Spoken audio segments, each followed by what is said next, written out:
they come, my two intrepid explorers, Charlotte and Elliot. I'm their great-aunt Lizzie, you see, and I wonder which one is coming to see me today. Ah, so it's Elliot's turn. Here he comes, racing to hear another tale from an epic adventurer.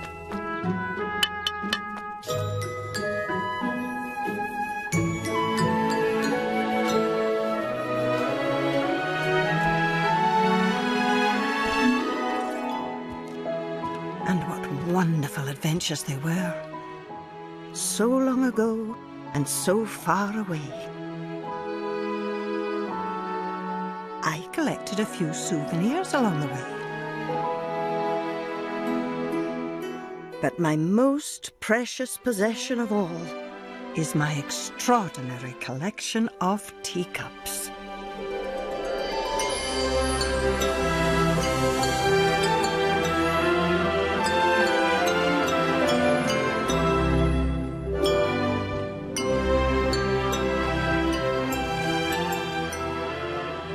You've still got your coat on, Elliot. Come on, no time to count the clouds. We've got stories to tell. Now, let's have a lovely cup of tea. But first, we need... the teacup. But which one?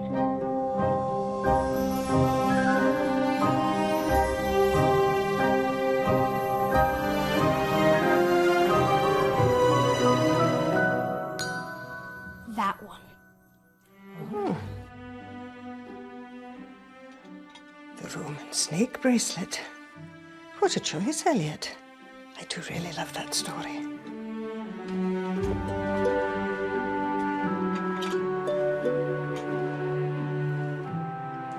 This is just perfect to drink now. So, are you ready? Ready. Then let me tell you the story of Great Aunt Lizzie and the adventure of the Roman snake bracelet. Oh, yes, of course.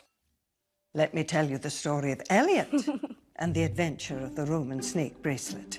It all began long, long ago in an ancient empire where towns and cities of marble and gold nestled among the hills and fields in a land we now call Italy.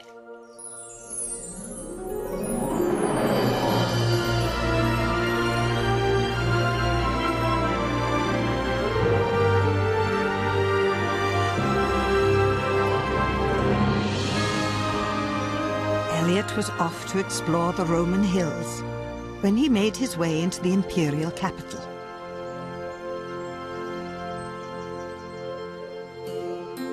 The shops were closed, and the streets, normally bustling with people, were quiet, except for a solitary fruit seller who was packing his things to go home. As he worked, a young woman called Vivian approached and spoke to him in a chirpy, cheerful voice.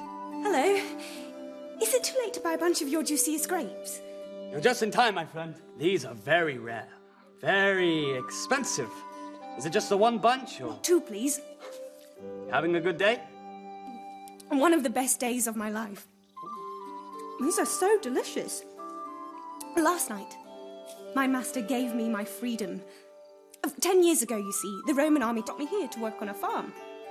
And today, I'm on my way home to find my mother. It's always good to see a happy face. 2 bunches of grapes. I'm afraid that'll be 10 sesterci. Wow, that is a lot. Everything okay? My purse, it's gone. It had all my money in it. The fruit seller was a kindly man, Oh, that's terrible. but he was nearly as poor as she was. He certainly couldn't afford to give away the grapes. I have no money. Look, I can't afford to give you even the grapes you've eaten. Could you just give me 3 sesterci? My purse is gone.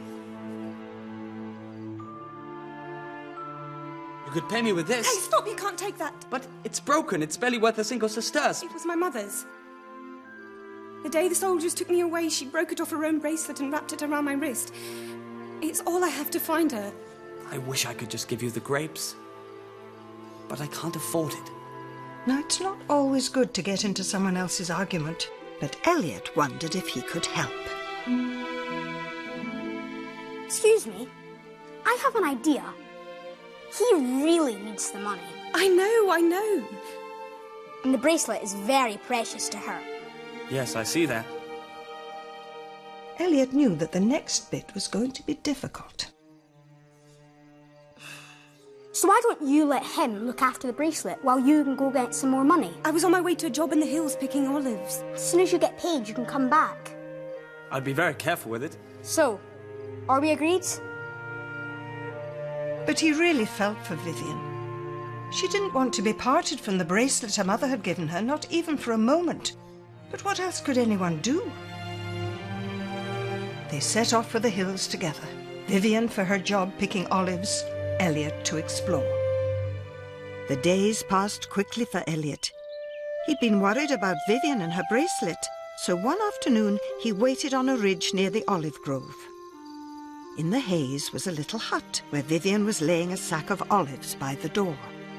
There too was the farmer with a woman, a merchant from a distant land, eager to buy the olives. That's the last sack of olives for today, Master. Thank you. Here's 2 sesterti, and you can have the rest tomorrow. Vivian was delighted. In just one more day, she would have enough money to buy back her bracelet. Meanwhile, the farmer and the merchant were trying to make a bargain. Okay, it's more than I planned, but I'll take the lot. I'll have to go back to the boat for more money. But life has a way of springing surprises. Something Vivian could never have expected glinted in the sunlight and caught her eye. That's a very pretty pendant. Oh, I'm not sure if I'd call it pretty, but it's very precious to me. I've had it a long time. Is it made from part of a bracelet? Yes. Come on, Julie. There's still a lot to be done if you're going to be ready to sail home tomorrow morning. Right then, Claudius. I'll be back with the money first thing in the morning. When Elliot saw Vivian slump on the bench and stare into the dust, he knew something was wrong. Vivian, what's the matter? I think I found my mother. That's brilliant. Yes, but she didn't recognise me. She hasn't seen me since I was a little girl. I haven't got the bracelet to prove that I'm her daughter, and she sails back home tomorrow. I might never see her again. So what are we waiting for? Let's go. I still don't have enough money. And if I go and get it, my mother will leave. You go and find her. Don't let her out of your sight. I'll go back to Rome and see if you'll take anything less. We'll meet here first thing in the morning. Elliot had thought getting back to Rome would be as easy as 1, 2, 3, but it was never going to be as easy as that. By the time he arrived at the main road, he'd missed the last wagon to Rome. It wasn't even a week since he'd met Vivian, but dearie me, it had got complicated. He'd done his best to persuade Vivian to let the fruit seller look after her bracelet, and he'd managed to convince the fruit seller that she really would come back with the money. But he'd never expected Vivian to find her mother so soon. And between them, they still didn't have enough money. He couldn't go back with nothing, could he? There was nothing else for it but to get his skates on to Rome, to the fruit seller.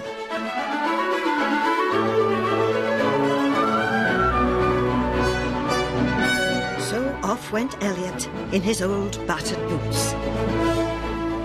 He scrambled up the rugged mountain paths until, when he was almost out of breath, the path ran out.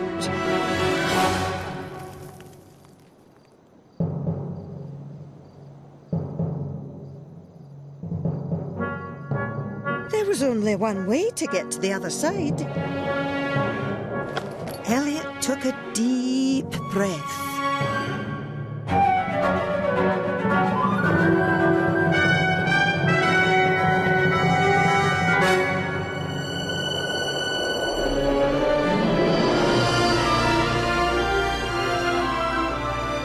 Safely across, Elliot set off once more until, as dawn broke, he reached the imperial city of Rome. But there was no time to waste. Elliot had to get that bracelet. He soon found himself back in the market square, where the fruit seller had already set up his stall for the day. He knew he would have to do his very best to try and persuade him to give him the bracelet. Hello again. Oh, hello! Something wrong? I need the snake bracelet my friend had. But, well, I don't quite have enough money. This is only 2. We said 3. I know, but Vivian has just found her mother. But she doesn't have the snake bracelet to prove it. Couldn't you settle for 2? She only had a few grapes, and she'll pay the rest of the money tomorrow. Oh, I don't know. But the stallholder really was a kind-hearted man.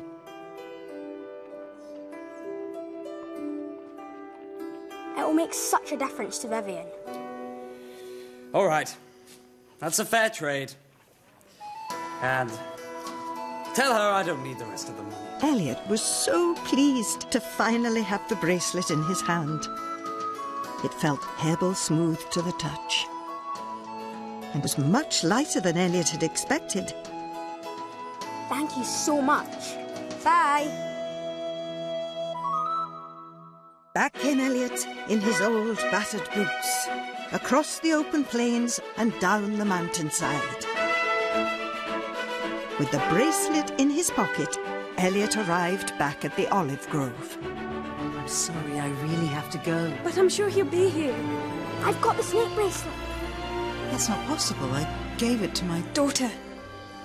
10 years ago when I was just a child. I'm called Vivian. I think I'm your daughter. That's it. That's the bracelet. Vivian! Mother. And it's all thanks to you, Elliot. My bit was easy. Now, shall we go home? Yes, let's. And that was that. The whole kit and caboodle. Elliot and the adventure of the Roman snake bracelet. I was so pleased that the market trader gave you back Vivian's bracelet. Me too. Of course, those little bracelets were so common. Lots of people made them all over the empire. But that broken bracelet was priceless to Vivian and her mum. Absolutely. That bracelet was the key to them finding each other after so long apart. Well, I never. Is that the time already? Come on, your mum will be here in a minute. Your coat.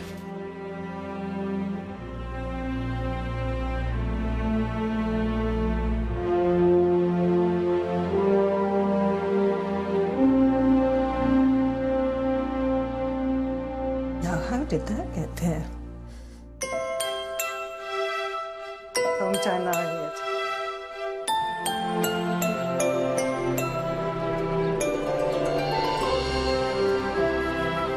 That's great, Aunt Lizzie.